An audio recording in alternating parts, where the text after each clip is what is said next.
Coach, 368 days between games. What was the feeling for your team going into that game? Excitement, nerves, relief? I mean, what were some of the emotions that you guys had? Everything. Yeah. Very excited, very nervous.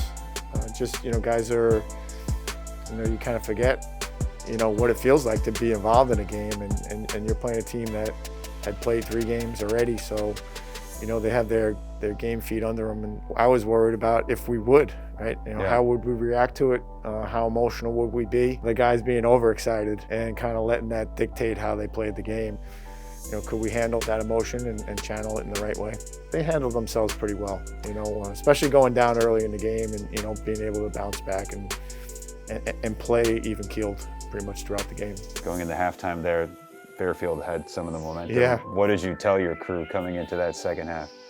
Not much. You make a couple of adjustments, but you just ask your guys to continue to fight through it, to push. And we felt we gave them a couple goals right there at the end. And certainly, Fairfield's a good team. They earned it. We had some momentum and we gave it back, as you mentioned.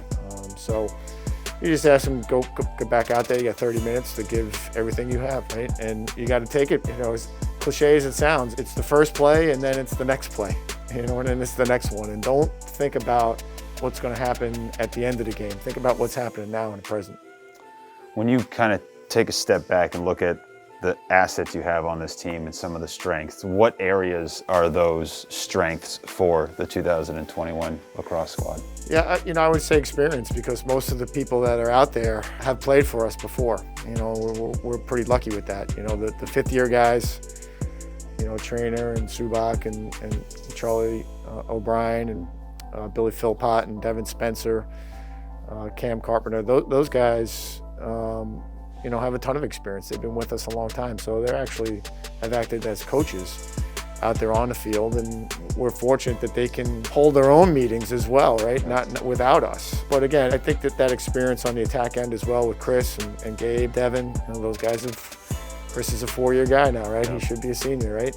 Gabe is a 3-year guy and Devin's a 5th-year guy. So experience there. And again, there's some talented players that are mixed in there, but I think the strength again is really where the experience lies, and using that experience to our benefit in terms of knowing what situation you're going into each week and the battles that you're going to have each week.